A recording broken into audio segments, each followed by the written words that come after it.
working with it? Indeed. Bo, Zamirase? Bo. Where do you working?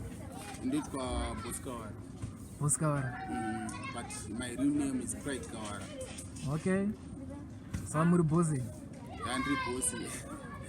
As I see Boss Kumundu, I know Tikne want Bossy Munakadai, Bossy Munanemari, so I say I'm going to go to Zakawanda.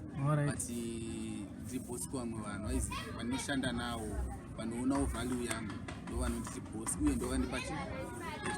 I know how we go up you. It's an honorary title. Alright. Yeah. Saka Boskawara ndio Boskawara vanokachipigwa navanchogera pamasongs avo nepamainterview akamboita aingotaridza kuti Boskawara ndio Boskawara wacho. Okay. Saka chimbotitaurire lewenji paya kuna vanchoga kubva payakatangira kusvika zvamai manje yakamira sei. Nemukomana kwamutiti anogara kuruwa sezvamunoziva ende inini kuruwa ndokwandase kwandikagara waiziva. So tanga kushanda nemukomana ndiri form 2. Okay. Ndiri munhu aingofarirawo music saka ndirini form 2 it was 2013 or 2024. Alright, ndopakwatanga kushanda nemukomana.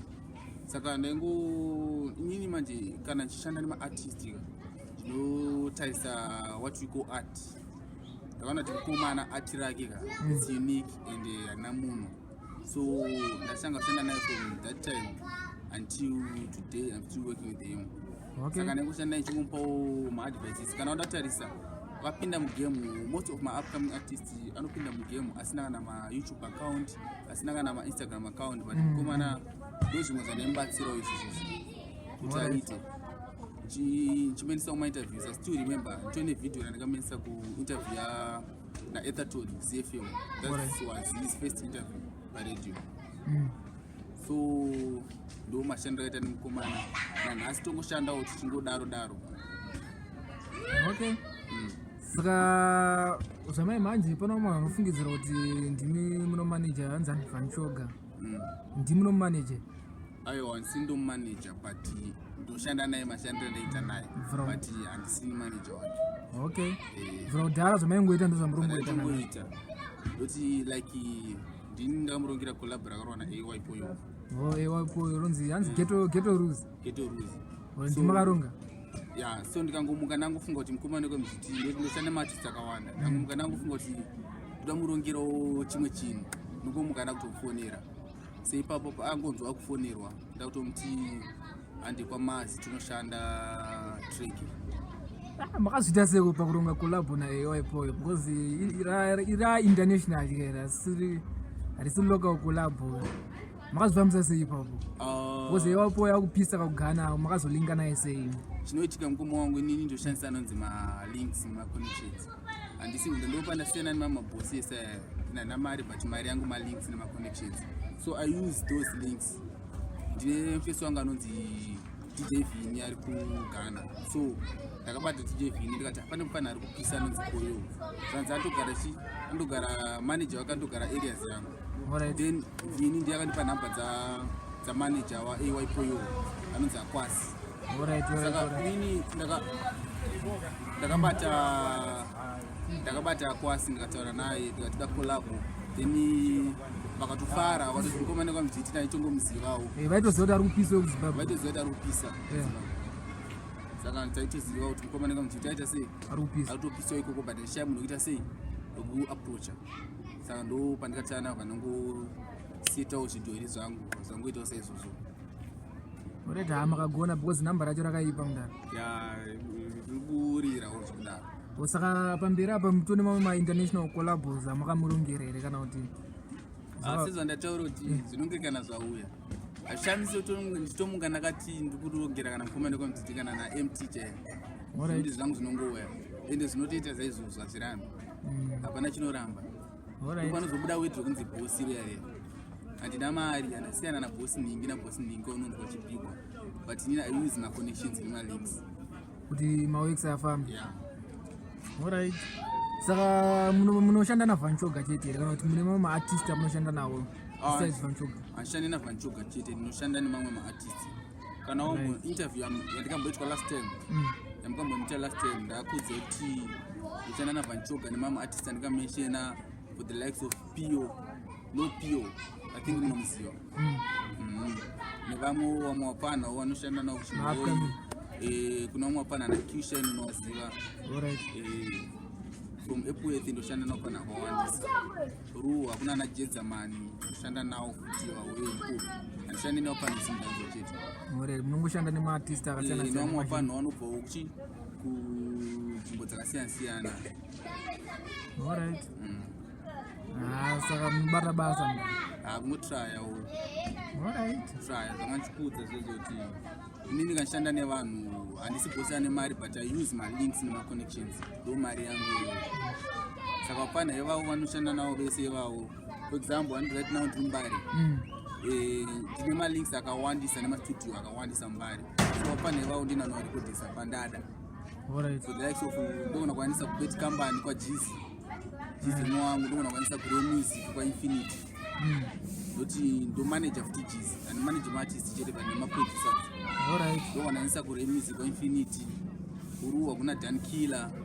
Kuchinoyo kuna Mikela. Saka ma-studios akawanda anoshanda. Yeah.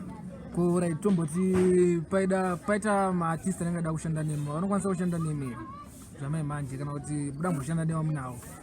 Yeah, vanokwanisa kushanda neni noti handisi munhu yanda kuti maartist auya ndomabatirira ndoti yatisane contract yatitese kungoshanda tichiti zvinhu zvimunakiro sizvandikaita nemukomane kwamuti tipambe sina contract yakasaina.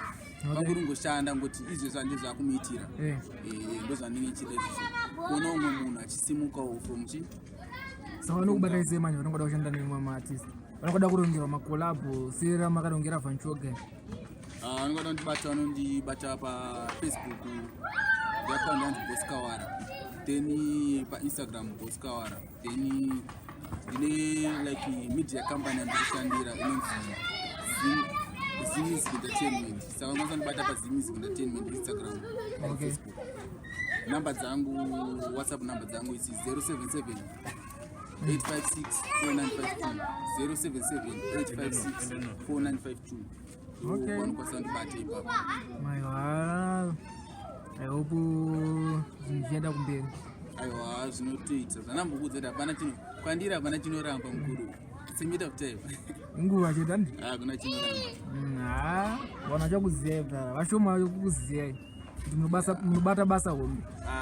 And sometimes inenge siri nyaya yekuzikanwa kuti ndoita chakati, waize. Nyaya kuti chibatsirawo vamwe and iwewe uchiearnawo something from vamwe vanhu vari kubatsira ivavo. Nokuti ndikada kuti ini ndizikanwe achibuda artist inofanira kuzikanwa. That's why unoona muna Van Choga chapter. Nokuti mamasongs akangonasitonimensheni.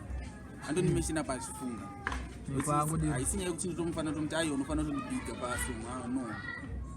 I don't work like that. Okay. Ndinongoti kazvegawo like collabora ndikaita naAY Poyoo. Kwautozvitaura izvezvi but hasi zvinonzi ndikatoti ndaita collabo raize. Toite nezvinhu zvakawanda zvandinenge ndichiita but ndendiri hide noti ndikangobuda the moment ndandangobuda kuti ndini ndiri kuita zvinhu izvika unomakika. Alright.